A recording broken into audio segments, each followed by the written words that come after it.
그래서 이런 얘기를 이제 아까 치료 방법들 알려드리고 나면 이제 간질환 환자분들 특히 간 질환으로 해서 좀 고생을 많이 하셨던 분들이 걱정하시는 것들이 많아요. 특히 첫 번째로 이제 처방을 받고 나면 녹즙에 대한 얘기를 많이 하세요.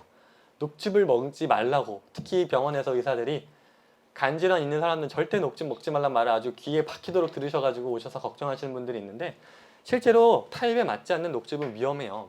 특히 예를 들면 S타입 분들 중에 미나리를 막 좋다고 해가지고 들이붓던 분들이 간에 염증이 생긴 경우가 당연히 많고, 특히 신장에 문제가 생긴 경우가 많기 때문에 병원에서 녹즙을 조심하라는 건 당연한 건데, 그게 모든 녹즙이라고 할 게 아니라 나한테 맞지 않는 녹즙은 당연히 조심해야 되는 게 맞고요.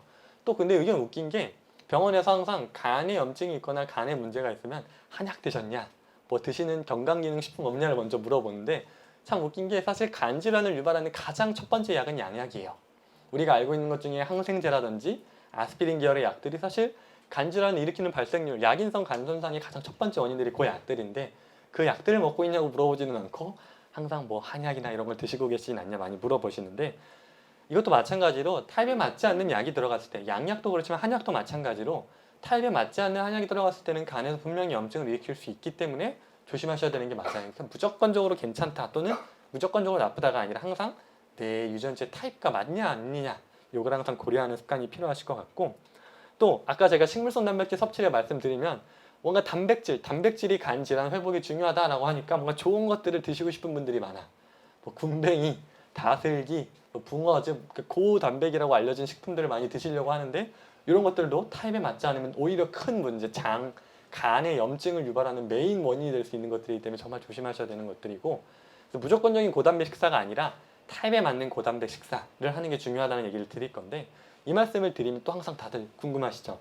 그래서 고단백이라는 게 도대체 어느 정도 단백질을 먹는 게 적절한 거냐라는 궁금증을 많이들 가지고 계셔서 그걸 한번 좀 자세히 이야기해 볼 건데, 내 몸에서 적절한 단백질이라는 기준을 보통 체중 1kg당 1g 정도의 단백질이라고 보통 보시면 돼요. 내 몸무게가 한 60kg다. 그러면 한 60g 정도.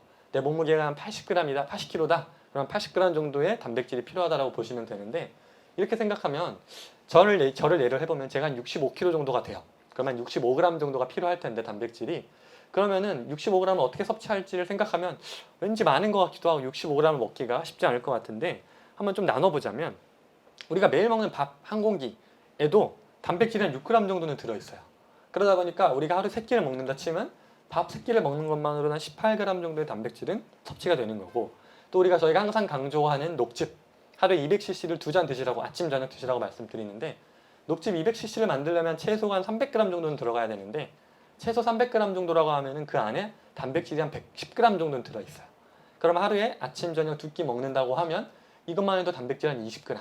그러니까 밥이랑 녹즙만 먹어도 이미 단백질은 38g 정도는 해결됐으니까, 나머지 뭐 많아야 저 같은 경우는 이제 한 30g만 더 먹으면 되는데, 여기 조금 더 필요한 분들은 한 50g은 더 먹어야 된다 칩시다. 그러면 어육류 반찬으로 한 50g을 채우려면 한 끼 기준으로는 또 많아도 20g 정도의 단백질만 먹으면 충분하다라는 얘기가 나오거든요.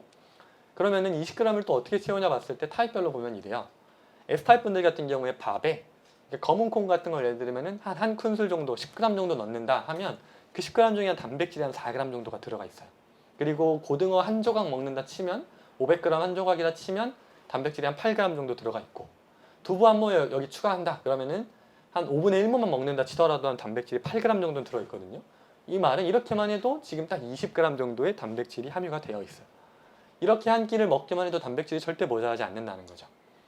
그리고 점심 M타입 같은 경우에는 보면 율무 한 2큰술 정도 넣는다 봤을 때 거기서 마찬가지로 단백질 한 4g 정도 들어있고, 연어 한 조각에도 한 단백질 50g 한 조각에 한 8g, 또 계란 M타입 분들 중에 계란 맞는 분들은 계란 한 개만 먹어도 여기에 단백질이 한 8g 정도는 들어있어요.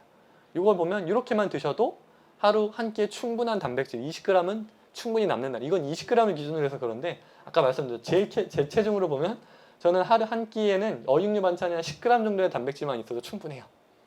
그러니까 이거를 자기 체중을 한번 생각해 보셔서, 제가 얘가 보여드리는 이유는 그러니까 뭐 계산을 해서 내가 10g 맞추려고 하라는 말씀이 아니고, 이만큼 우리가 단백질이라는 것을 고단백 식사를 해야 된다는 거에 강박을 가지고 막 좋은 것들, 특히 단백질 먹어야 된다 이런 세뇌를 당한 분들이 많으신데, 내가 하루하루 먹는 녹즙에만 해도 10g의 단백질이 들어있어요. 이만큼 내 몸이 내가 하루하루 먹는 식사들이 고기가 아니더라도 꼭 육류가 아니더라도 단백질이 충분히 들어있다는 걸 좀 예시로 보여드리기 위해서 가져왔고요.